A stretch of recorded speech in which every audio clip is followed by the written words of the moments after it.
오늘 주시는 말씀 보도록 하겠습니다. 우리 12통을 하면서 또 축복이 뭐냐고 하면 이제 GT가 GT 하자 해도 그게 뭔지 잘 맛을 모르다가요 12번이면 여러분들 충분히 이렇게 푹 빠질 수가 있습니다. 그래서 우리가 GT로 12통 하는 이유가 우리의 일상의 삶 이게 마치고 나서도 여러분의 삶의 현장에서도 GT가 떠나지 않게 하기 위함입니다. 오늘 말씀 보도록 하겠습니다. 에베소서 6장 5절에서 13절 한 절씩 교독하고 시작하도록 하겠습니다. 5절 종들아 두려워하고 떨며 성실한 마음으로 육체의 상전에게 순종하기를 그리스도께 하듯 하라.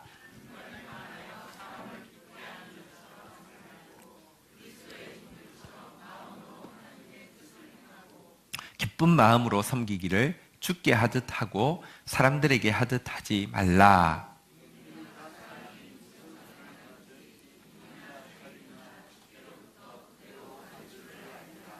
상전들아 너희도 그들에게 이와 같이 하고 위협을 그치라. 이는 그들과 너희의 상전이 하늘에 계시고 그에게는 사람을 외모로 취하는 일이 없는 줄 너희가 알미라.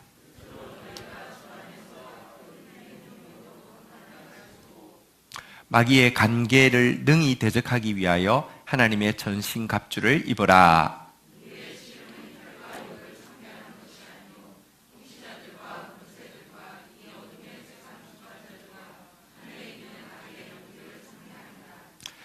그러므로 하나님의 전신갑주를 취하라. 이는 악한 날에 너희가 능히 대적하고 모든 일을 행한 후에 서기 위함이라. 아멘. 네.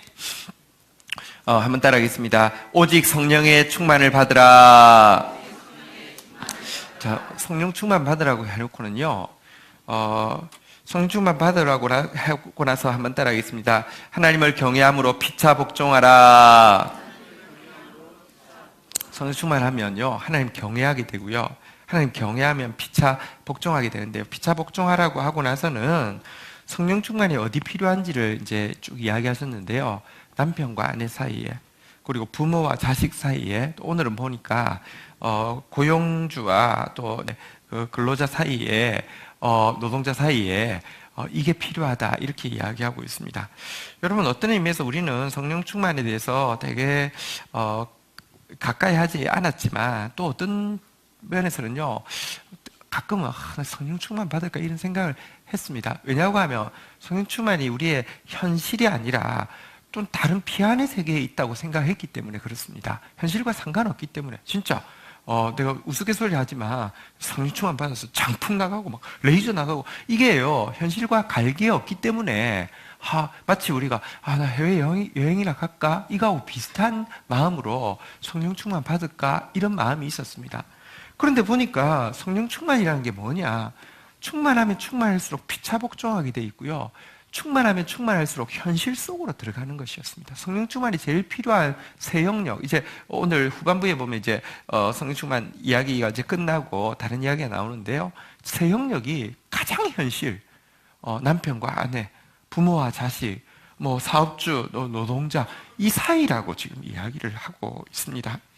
사단은 자꾸 현실과 이렇게 신앙을 자꾸 떼놓으려고 합니다. 예배당 안과 세상을 떼놓으려고 합니다. 성령이 들어오시면 이게 하나 되게 한다고 했잖아요. 그죠? 자, 오늘 좀 보도록 하겠습니다. 오늘 이제 고용주 또 이 노동자 이 사이에 대한 내용입니다. 자, 5절 우리 7절까지 한번 교독하도록 하겠습니다. 교독하겠습니다. 종들아 두려워하며 떨며 성실한 마음으로 육체의 상전에게 순종하기를 그리스도께 하듯 하라. 6절 읽겠습니다. 시작.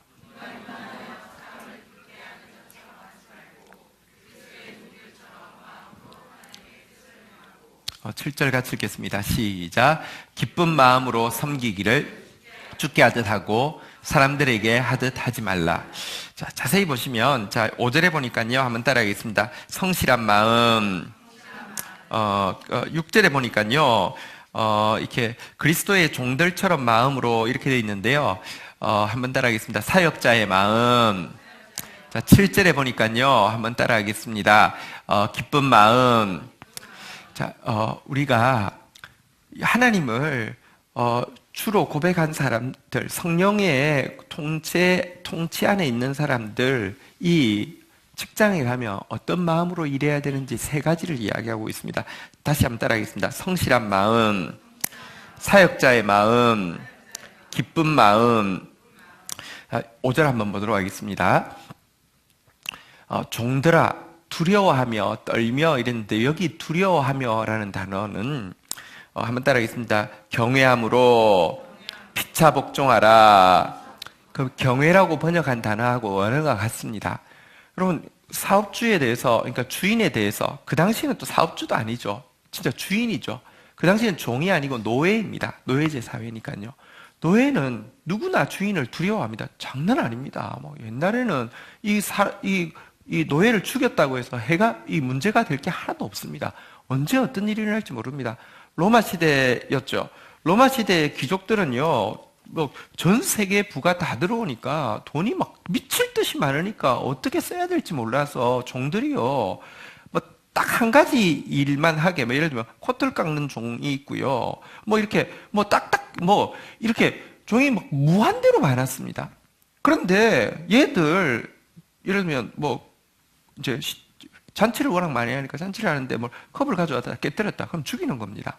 죽이는데 뭐랄까요, 그냥 죽이면 재미없잖아요, 그죠? 집에 예를 들면 그 당시 로마 시대의 부잣집에는 그러니까 양어장이 있는데 양어장의 이 고기는 먹기 위해서도 쓰지만, 요리할 때 먹기 위해서도 쓰지만, 예를 들면 뭐 전기장어랄지 이런 것들을 이제 어떻게 구해가지고요 넣어놓고는요, 뭐 종이 뭐 잘못했다면 빠뜨려 죽이면 거기서 막 다 뜯어 먹어서 막 감전돼서 죽게 하고, 이렇게 하니까 공포에 질려 있겠죠, 종들은. 근데 여기서 이야기하는 두려워하고는 이 공포하고는 상관없습니다. 막 무서워하고는 상관없고요. 경외한다는 단어와 같은 단어입니다. 여러분, 공포에 질려 있는 거하고 경외하는 것은 다릅니다. 하나님께 공포에 질려 있게 하는 것은요, 이단입니다. 이단이 요즘 제일 많이 쓰는 비디오가 뭔지 아십니까? 지옥 동영상입니다. 천국과 지옥, 이제 계시록 이야기하고 지옥. 그래서 요즘 무슨 지옥 비디오 보면 하나님의 교회, 진짜 이름을 나쁜 놈 새끼들. 어쨌든 안상홍이 그 놈이나 아니면 신천지에서 제일 많이 보여줍니다. 공포를 심어줘가지고 꼼짝 못하게 합니다. 우리는 하나님께 공포에 질려 있는 게 아닙니다. 사랑하는데 너무 크기 때문에 두려워하는 거, 그걸 경외라고 합니다. 근데요, 종들한테 이 주인에 대해서요, 경외하면서 떨라고 이렇게 이야기를 하고 있습니다. 여러분, 그 눈에 보이는 주인만 보지 마시고요, 더 크신 하나님 보시고요, 또 주 안에서, 다시 말하면 성령의 능력으로 경외하라고 이야기하고 있는데요. 자, 세 가지 마음으로 대하는데 첫 번째 마음이 뭐라고요? 다시 한번 따라하겠습니다. 성실한 마음. 이 원어는요, 이 성실한 마음이란 단순한 마음이라는 뜻입니다. 어제 우리가 예배 마치고 나서 단순함의 선물, 자유로움의 선물, 바른 곳에 있을 때 내리는 하늘의 선물, 우리 있어야 할 곳, 주가 찾으시는 곳, 거긴 사랑과 기쁨의 골짜기, 사랑, 기쁨, 겸손의 자리에 있을 때 하나님이 단순함의 선물을 주신다고 그랬습니다. 그 노래도 이제 우리가 번역해서 찾으면 안 나올 겁니다. 근데 여러분, 이 단순함의 선물, 왜 주인에게 순종해야 되느냐? 단순함, 잘 보이려고. 여러분, 기독교인이요, 눈치 빨라가지고 줄 빨리 서고요, 그런 사람 되지 마십시오. 여기서 왜 경외하면서 순종해야 되느냐? 단순함. 하나님이 질서의 하나님이고 권위의 하나님이고 하나님의 뜻이니까 나는 순종한다. 이게 단순한 마음, 성실한 마음으로 순종하는 것이지, 딱 저기 붙으면 되겠지, 뭐 여러분 계산 없이 단순하게, 여러분들 그 사람이 좋든 나쁘든 나한테 이렇게 도움이 되든 도움이 되지 않든 이 라인이 살아있는 라인이고, 이 라인이 이런 거 계산하지 마시고요. 먼저 여러분들 권위자에게 순종하는 것은 하나님의 뜻입니다. 그거 딱 한 가지 생각하시고 단순한 마음으로 순종하는, 성실한 마음으로 순종하는 여러분들 되기를 주의 이름으로 축원드립니다. 이 6절에 보니까요, 우리 6절 한번 다시 읽을까요? 같이 읽겠습니다. 시작. 눈가림하여 사람을 기쁘게 하는 자처럼 하지 말고 그리스도의 종처럼 마음으로 하나님의 뜻을 행하고.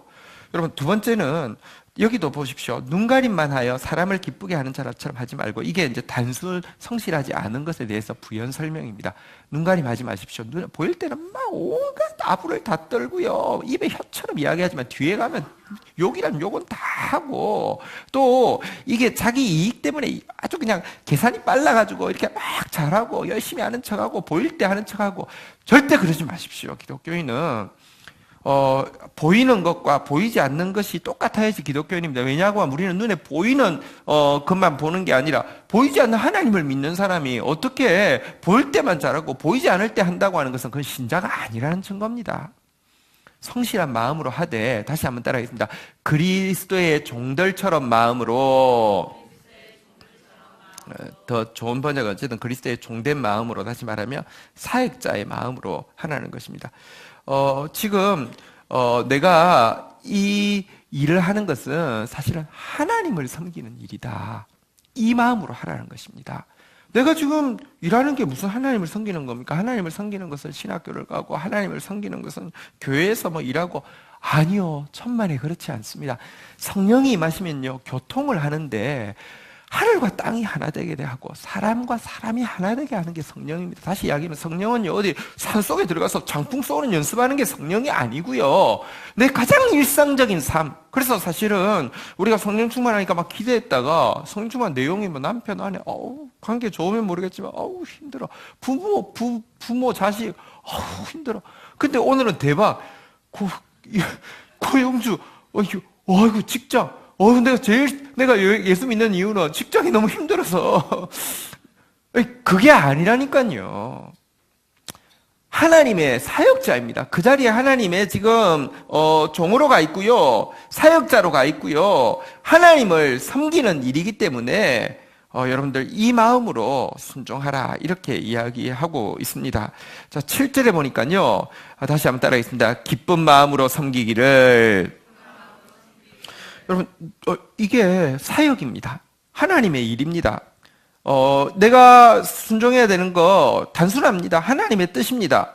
내가 이렇게 순종해야 되는 거, 이건 사역이기 때문입니다. 그리고 마지막으로는요, 주를 섬기는 것이기 때문입니다. 여러분, 이 일에 물론 주인이 있습니다. 누가 주인이냐?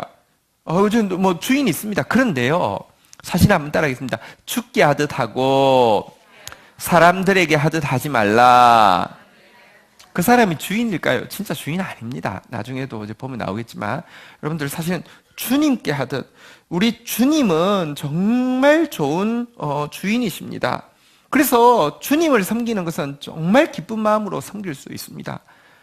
그분은 공의로우셔서 작은 것 하나도 섬김 받고는 빚으로 여기시고 반드시 갚아주시는 분이신데요, 내가 있는 자리가 내 고용주가 전혀 그런 사람 아닌 것처럼 보여도요, 사실은요, 기쁜 마음으로 섬기셔야 됩니다. 왜냐고 하면 주님을 섬기는 것입니다. 이것은 한번 따라하겠습니다. 주의 뜻입니다. 주의 일입니다. 주님을 섬깁니다.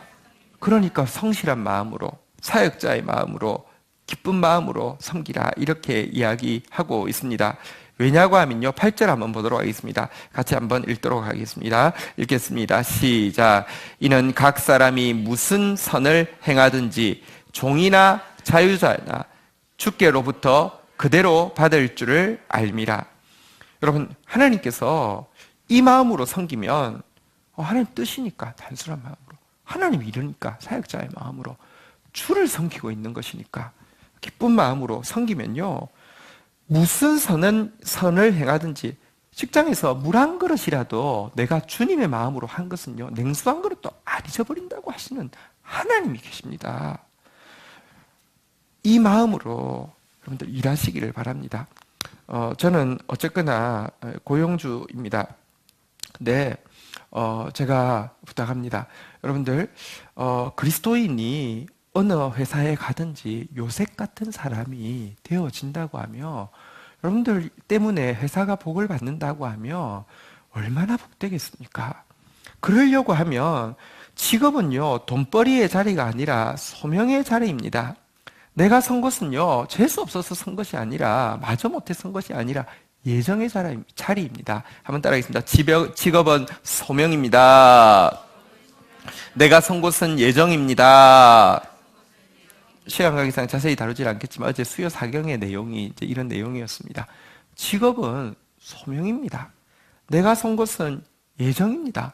요셉은 정말 원치 않게 노예로 왔습니다. 아니 노예로 온 것도 모자라서 그 강간 미수범으로 감옥에 들어갔습니다. 그런데도요, 다시 한번 따라하겠습니다. 직업은 소명입니다. 내가 선 곳은 예정입니다. 이 마음으로요, 정말 단순하게, 아무 계산 없이 단순하게, 그리고 사역자의 마음으로, 그리고 기쁜 마음으로 섬겼습니다. 그러자 그가 들어가는 것마다 복을 받았습니다. 여러분, 이런 사람이 된다고 하면 무조건 회사들이, 기독교인이 이렇게 되면 무조건 기독교인 우대 이렇게 채용이 되겠죠. 여러분, 이제 요즘 뭐 교계 신문들 보면 뭐 구직란에다가 기독교인 우대에 나와 있습니다. 그런데 대부분 텔레마케팅 하고 그다음에 무슨 기독교 이름으로 물건 파는 데일 뿐더러 기독교인 우대 하는 데는 절대 가면 안 됩니다. 그거는 분명히 이상한 사람들입니다. 근데요, 여러분, 이게 되게 비극 아닙니까? 막 고용주도 뭐 기독교인 우대한 고용주는 전부 대부분 사기꾼이고요. 또 근데 기독교인이라고 여러분들 하는데 실은 요셉과 같은 모습이 없다고 하면 얼마나 여러분들 꼭 요셉과 같은 모습의 사람으로 여러분의 자리에 서기를 주의 이름으로 부탁드립니다. 이것이 힘듭니다. 정말 직장에서 이렇게 하기 너무 힘듭니다. 한번 따라해봅니다. 그래서 성령 충만이 필요합니다. 성령의 힘이, 성령의 지혜, 성령의 사랑, 성령의 능력이 임해야지만 이 일 감당할 수 있습니다. 자, 그런데요, 이제 성경은요, 다시 한번 따라하겠습니다. 피차 복종하라. 성경은 남편에게만 이야기하지 않고, 아내에게만 이야기하지 않고, 부모에게만 이야기하지 않고, 자식에게만 이야기하지 않고요, 근로자, 노동자에게만 이야기하지 않고, 자, 9절 한번 보도록 하겠습니다. 같이 한번 읽도록 하겠습니다. 읽겠습니다. 시작. 상전들아, 너희도 그들에게 이와 같이 위협을 그치라. 이는 그들과 너희의 상전이 하늘에 계시고 그에게는 사람을 외모로 취하는 일이 없는 줄 너희가 알미라. 여러분, 그 당시 뭐 상전들은요, 정말 막 죽여도 되니까 너 죽을래? 이거는 그냥 협박이 아니라 진짜 죽여도 되는 겁니다. 그러니까 얼마나 폭언을 했겠습니까? 요즘은 뭐 폭언하면 가끔씩 뭐 재벌들 막 운전기사 막 폭언하고 폭행하고 해도 꼼짝 못하고 있다가 이제 퇴직하고 나가서 막 이렇게 고발하기도 하고, 근데 그게 건수가 너무 심하면 막 사과합니다. 진짜 마음으로 사과했을까요? 그 짓 하려고 그 자리에 갔는데 사과했을까요? 그 다음에는 이제 그러니까 말 안 할 사람들 뽑아서 더 갑질하겠죠. 근데요, 그 당시에 얼마나 위협하고 살았겠습니까? 그런데 이런 상전들에게 복음이 들어가서 예수 믿는 사람들이 생기게 되었는데요.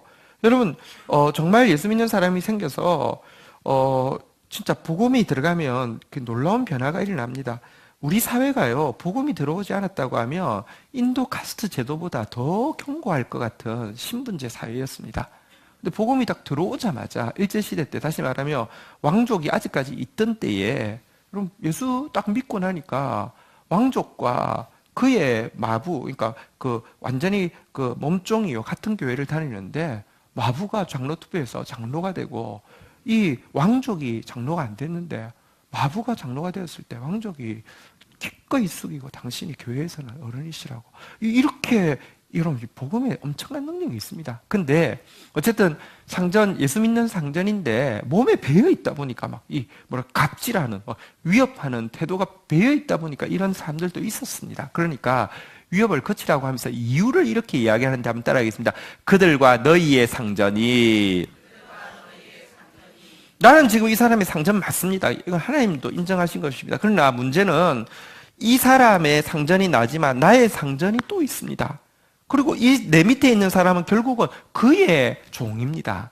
이 사실을 기억하라고 이야기하고 있습니다. 한번 따라하겠습니다. 여기에 또 고용주도 있고요. 어쨌거나 한번 따라하겠습니다. 여러분의 인생에서 항상 잊지 않아야 되는 고백이 있습니다. 한번 따라하겠습니다. 나는 청직입니다. 청직이란 사실은 이 노동자인데 특이한 노동자입니다. 그 당시 로마 시대의 청지기란 뭐냐고 하면요, 주인이 대부분 부재지주였습니다. 그 당시는 산업이라는 게 땅밖에 없잖아요. 뭐 농사밖에 없잖아요. 그런데 로마 시대에 로마가 전 세계를 지배하다 보니까 대부분의 땅이 로마 자유인들, 이렇게 귀족들의 땅인데 부재지주입니다. 한 20년에 한 번 오기도 하고 10년에 한 번 오기도 하고. 그러니까 이거를 맡아 있는 노동자는요, 완전히 주인처럼 행세할 수 있습니다. 한번 따라하겠습니다. 주인 의식 가지고 잠시만요. 자, 주인 의식으로 일하고 주인 행세하지 않겠습니다. 이게 아니었는데, 네. 여러분, 주인 의식하고요. 주인 저 기억이 안 나네요. 네. 어쨌든 그 주인 행세하는 거하고 주인 의식 가지는 거 많이 다른데요. 항상 기억하십시오. 우리가 어떤 영역을 하나님께서 청직이, 다시 말하면 부재지주처럼 고인 내 마음대로 해도 되는 것처럼 보이는 영역이 있어도 청직입니다. 주님이 이렇게 이야기하십니다. 누가복음 12장 42절부터 한번 보시면요, 이 청지기에 대해서 누가복음 12장 42절부터 보면 이 청지기에 대해서 이렇게 이야기하고 있습니다. 주께서 이르시되 지혜 있고 진실한 청지기가 되어 주인에게 그 집 종들을 맡아 때를 따라 양식을 나누어 줄 자가 누구냐. 자기도 종이지만 자기 밑에 종이 있습니다. 이들에게요, 그 주인의 성품 닮아서 대해야 되고요, 그 주인이 공급을 따라서 줘야 됩니다. 43절을 보면요, 보십시오. 주인이 이럴 때 그 종이 그렇게 하는 것을 보면 그 종이 복이 있으리라. 왜냐고 하면 내 종이 아니라 주인의 종입니다. 여러분, 주인의, 예를 들면 밑에 사람을 야단을 치고 책망을 하는데 주인의 뜻에 반하기 때문에 이렇게 그렇게 하면 안 돼. 주인이 그거 싫어해. 이거는 괜찮지만 중간 관리자가 막 갈구는데 지 맘대로 갈구고요, 내 뜻대로 움직이라고 막 조종하면서 갈구고요, 이러면 주인이 얼마나 화가 나겠습니까? 43절 40부터 한번 44절부터 한번 교독하도록 하겠습니다. 내가 참으로 너희에게 이르노니 주인이 그 모든 소유를 그에게 맡기리라. 45절 여러분 읽겠습니다. 시작.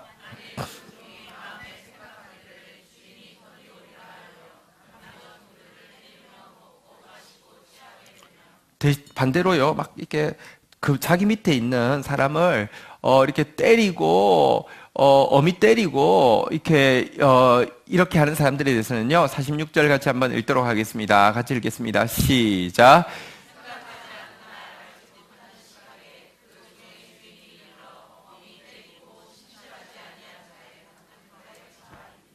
꼭 기억하십시오. 고용주들도 꼭 기억하십시오. 우리는 하나님의 청직으로서 이 회사를 맡아 있는 것이지 내 거 아닙니다. 기억하십시오. 내 거 전체 아닙니다. 여러분, 하나님을 경외한다는 게 무엇일까요? 자, 우리 그 말라기서 3장 5절에 보면 하나님 경외한다. 하나님 경외하는 사람이란 무엇일까? 말라기서 3장 5절 한번 보도록 하겠습니다. 말라기서 3장 5절. 내가 심판하러 너희에게 임할 것이라. 점치는 자에게와 간음하는 자에게와 거짓 맹세하는 자에게와, 여기까지는 하나님 점치는 거 싫어하시지, 간음하는 거 싫어하시지, 거짓 맹세하는 거 싫어하시지. 자, 그 다음에 품꾼의 싹스에 대하여 억울하게 하며 과부와 고아를 압제하며 나그네를 억울하게 하며 나를 경외하지 아니하는 자들에게. 여기 보십시오. 하나님 경외하지 않는 게 무엇이냐, 구체적으로 여기 보니까요, 점치는 것도 하나님 경외하지 않는 겁니다. 간음하는 것도 하나님 경외하지 않는 겁니다. 거짓 맹세하는 것도 하나님 경외하지 않는 겁니다. 그런데 품꾼의 싹스에 대해서 억울하게 하는 거 하나님 경외하지 않는 것입니다. 고아와 가부를 압제하는 거 하나님 경외하지 않는 것입니다. 나그네를 억울하게 하는 거 하나님 경외하지 않는 것입니다. 나를 경외하지 않은 자들에게 속히 정언하리라. 만군의 여호와가 말하니라. 이 무슨 말입니까? 내가 심판하러 오겠다, 이런 말씀입니다. 하나님을 경외한다는 것은요, 나도 하나님의 권위 밑에 있는 사람인 줄 알아서요, 여러분들 정말로 약한 자들에게 압제하지 않고 약한 자들을 잘 선대해서 하나님의 모습으로 내가 선대하는 것이 하나님 경외하는 것이다 이야기하고 있습니다. 오늘 본문에 가면요, 이렇게 이야기합니다. 그에게는 사람을 외모로 취하는 일이 없는 줄 너희가 알미라. 하나님은요, 뭐 힘 있는 사람이라고 좋게 보고 힘 없는 사람이라고 나쁘게 보고 돈 있는 사람이라고 좋게 보고 돈 없는 사람이라고 하대하고 이러지 않습니다. 하나님은 중심을 보십니다. 5달란트도 하나님이 맡기셨고 1달란트도 하나님이 맡기셨습니다. 특별히 여러분들 꼭 기억하십시오. 여러분들이 어떤 영혼을 대할 때 요즘 은혜 같은 데 보면 이렇게 그 창구 앞에 이렇게 해놨잖아요. 당신이 상담하고 있는 사람은 누구의 아내고 누구의 엄마고 누구의 소중한 자녀입니다. 뭐 이렇게 써놨잖아요. 그죠? 근데 그 정도가 아닙니다. 우리 한번 보도록 하겠습니다. 마태복음 18장 10절 한번 볼까요? 마태복음 18장 10절 같이 한번 읽도록 하겠습니다. 읽겠습니다. 시작. 삼가 이 작은 자 중에 하나도 업신여기지 말라. 너희에게 말하노니 그들의 천사들이 하늘에서 하늘에 계신 내 아버지의 얼굴을 항상 배웁느니라. 여러분, 약한 자 함부로 대하지 마십시오. 그들의 천사가 매일 하나님 앞에 가서 다 일러주고 있습니다. 옆 사람한테 인사하겠습니다. 일러주지 마세요. 네. 정말 그래서 성경은요, 피차복종하라고 이야기하고요, 사업주들도 이게 쉽지 않습니다. 이 자리에 올랐는데 내가 그러기 때문에 성령 충만이 필요합니다. 한번 따라하겠습니다. 성령 충만이 꼭 필요합니다. 자, 네. 자, 이렇게 성령 충만에 대해서 이렇게 가르쳐 주고 나서 이제 10절에 보면 다음 교훈이 시작되어지는데요. 우리 10절 읽도록 하겠습니다. 같이 읽겠습니다. 시작.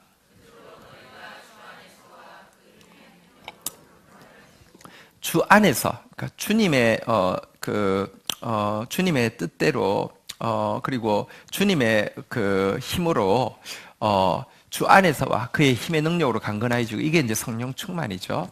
어쨌든 여러분들 그리스도 때문에, 그리스도의 힘으로, 그리스도의 뜻 안에서 성령 충만해야 합니다. 이게 그리스도인의 가장 중요한 의무입니다. 이게 또 다시 한번 따라하겠습니다. 꼭 받아야 합니다. 매우 쉬운 일입니다. 그리고 어제도 이야기했죠. 여러분들 한번 따라하겠습니다. 예, 이게요, 빼야지. 이게 버려야지만 들어옵니다. 내 거 가지고는요, 성령 충만 받아야지. 성령 충만 안 돼요. 내 걸 버려야지 하나님 말씀이 들어옵니다. 왜 말씀이 안 들어오는 줄 아십니까? 네 걸 안 버리니까. 어쨌든 여러분 꼭 받아야 하고요. 아주 쉽습니다. 내 것만 버리면, 이게 보세요. 성령 충만 주세요. 안 해도 됩니다. 내 거 하고 나면요, 숨은 쉬게 돼 있어요. 성령 충만처럼 쉬운 게 없습니다. 매우 쉬운 일입니다. 자, 그런데요, 성령 충만 받으라 이렇게 이야기하는데, 성령 충만 받으라는 이야기가 한편으로는 우리 신자에게 대단히, 여러분 막 성령 충만 막 강조하는 데서 무슨 문제가 있냐고 하면, 내가 성령 충만만 받으면 된다라고 자꾸 착각하게 만듭니다. 내가 할 건 하나도 없고 성령 충만 받으면 된다고 이야기합니다. 자기 부인하라고 하니까 내가 할 거 하나도 없고 주님이 다 하시면 된다는 겁니다. 그래서 점점 더 의존적이 되고요. 또 그런 이제 막 성령 충만 강조하는 그런 조직, 기관 안에서 점점 더 의존적이 되고 맹종적이 되고, 왜냐하면 나는 아무것도 못한다고 자꾸 이렇게 이야기. 그게 성령 충만, 여러분, 하나님 원하는 게 아닙니다. 하나님은요, 우리가 아무것도 못하는 장애처럼 주님만 의지하게 되기를 원치 않습니다. 하나님은 우리를 동업자로 삼으시기 원하십니다. 하나님은 우리를 상속자로 삼으시기 원합니다. 우리에게 성령 충만, 하늘의 지정의가 임하는 거, 하나님의 지혜, 하나님의 사랑, 하나님의 능력이 임하는 건 너무 중요하지만 이것으로 끝이 아닙니다. 자, 11절 보십시오. 같이 한번 읽도록 하겠습니다. 같이 읽겠습니다. 시작. 마귀의 관계를 능히 대적하기 위하여 하나님의 전신갑주를 입어라. 여기 보니까 성령 충만 말고요, 성령 충만으로 끝나지 않고 한번 따라하겠습니다. 하나님의 전신갑주를 입어라. 이건 성령 충만하는 말 아닙니다. 성령 충만하고 조금 이렇게 보완 개념이고 다른 개념입니다. 여러분, 성령 충만해야 합니다. 그러나 하나님의 전신갑주 입어야 합니다. 내가 보십시오. 하나님의 일을 한다는 게, 이게 내가 자기를 부인한다는 게 성령으로 충만한다는 게 자기 부인과 동의어인데 자기 부인한다는 게요. 내가 아무것도 하지 않는 것을 뜻하는 것이 아닙니다. 골로새서 1장 29절 한번 보십시오. 바울이 이것의 균형을 잘 이렇게 설명을 했습니다. 골로새서 1장 29절 한번 보도록 하겠습니다. 29절, 6절 말고요. 29절. 같이 한번 읽도록 하겠습니다. 읽겠습니다. 시작.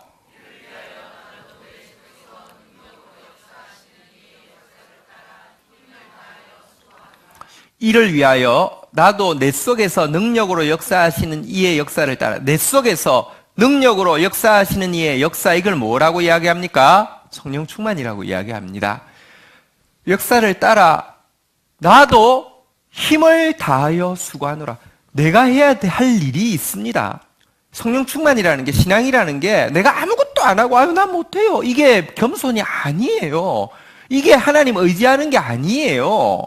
여러분, 내가 해야 될 일이 있고요, 하나님이 하실 일이 있습니다. 근데 물론 여러분 뭐 진인사 대천명이라고 자기가 다 자기 뜻대로 다 해놓고 나서는 이거를 이야기하는 건 아니지만, 성령의 역사를 따라 성령의 지정의가 이래야지 내 거하고 배치되어서는 안 되는데 따라서 하지만, 한번 따라하겠습니다. 나도 힘을 다하여 수고하노라. 하나님의 전신갑주를 입어라. 한번 비유를 해보겠습니다. 여러분, 우리가 전쟁을 할 때 여러분 전쟁의 전술은 하나님이 주실 것입니다. 다윗은 백전노장이고 엄청 뛰어나지만 왕이 되고 나서 전쟁 시작하니까요, 구체적으로 블레셋과 처음 전쟁을 했는데 전술을 전부 다 하나님 주셨습니다. 이번에는 이렇게 기습을 해. 이번에는 이렇게 그냥 이렇게 기습을 하지 말고 가만히 있어. 뭐 이렇게 전술 하나님이 주십니다. 또 싸울 수 있는 포탄, 뭐 탄약, 이거 하나님이 제공해 주십니다.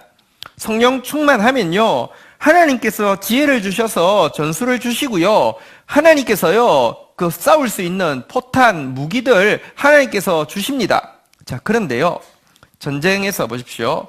전술도 지휘관이 하고 포탄도 이렇게 나라에서 다 준비해 주는데, 이렇게 나와! 그러니까 파자마 입고요 나왔습니다. 그리고 훈련하는데 이렇게 막 이렇게 걸어 다닙니다. 여러분, 이거는 왜 그래요? 그러니까 위에서 다 알아서 이렇게 해요. 무기도 뭐 다 가면 있어요. 아니잖아요.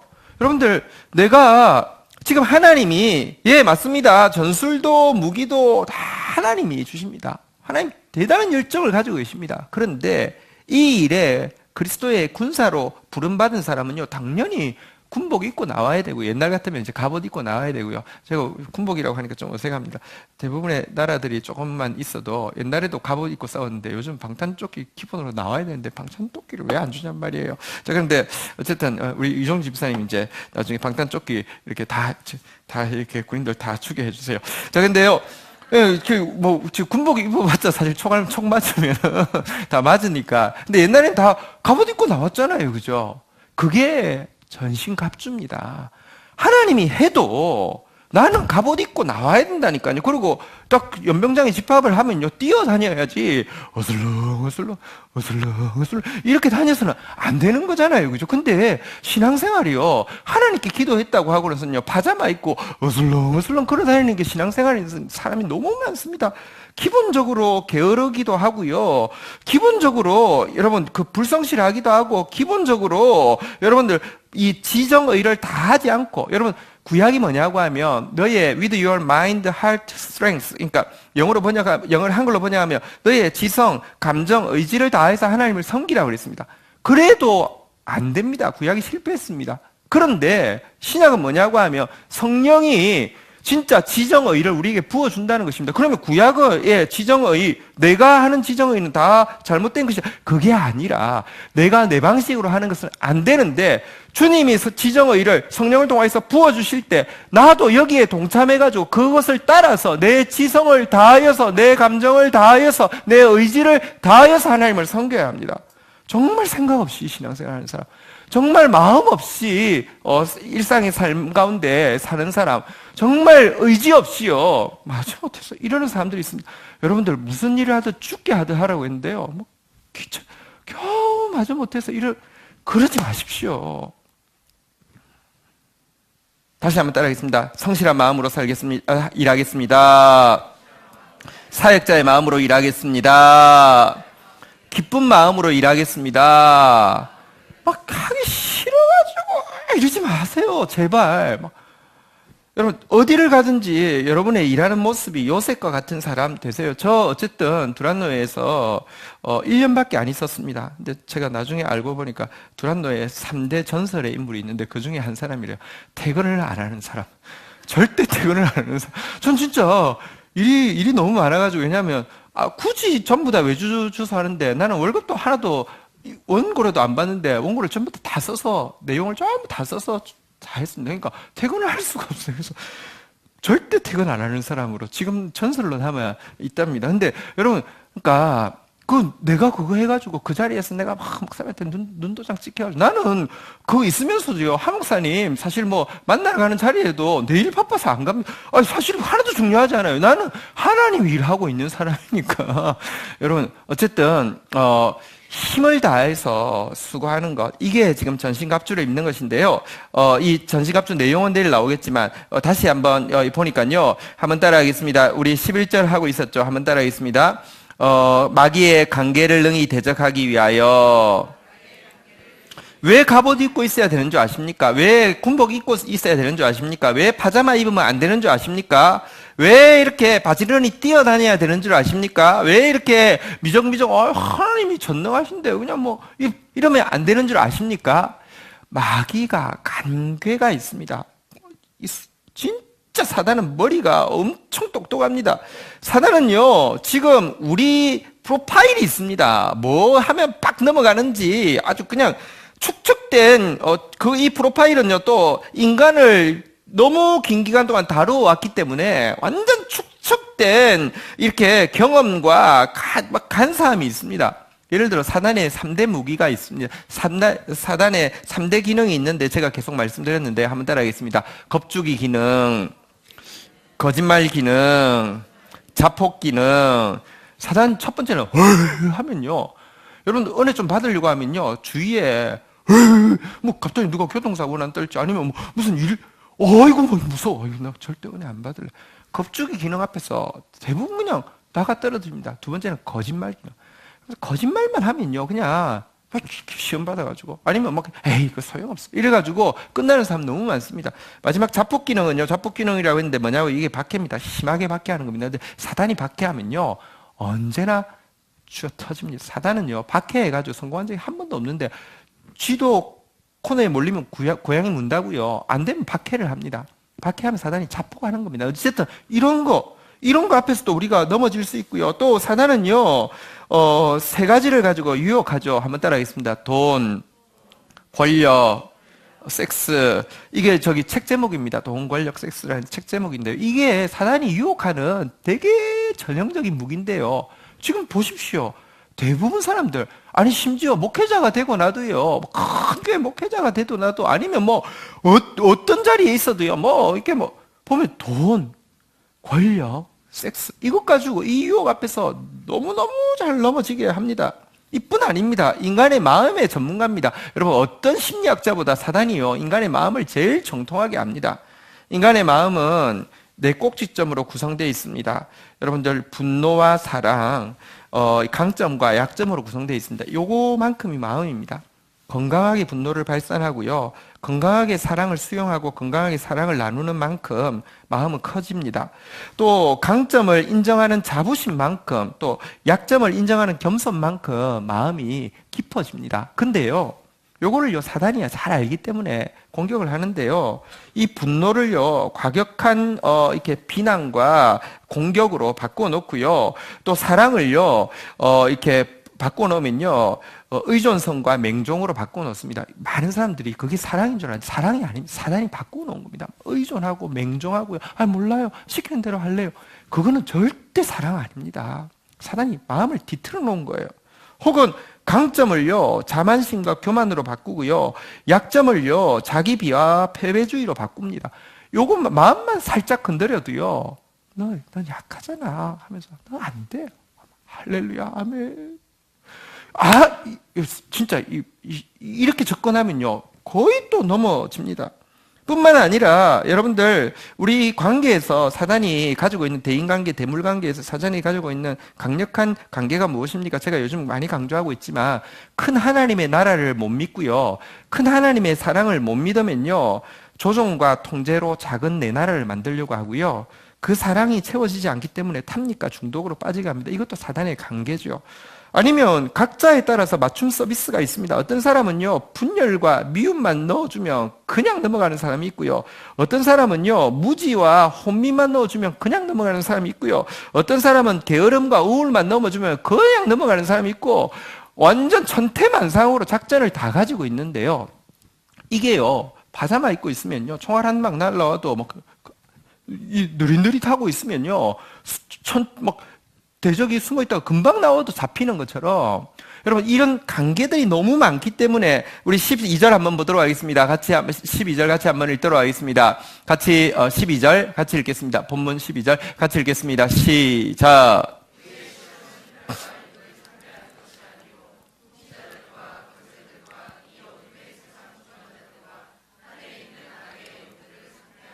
게다가요, 이게 우리가 한번 따라하겠습니다. 사람과 싸우는 게 아닙니다.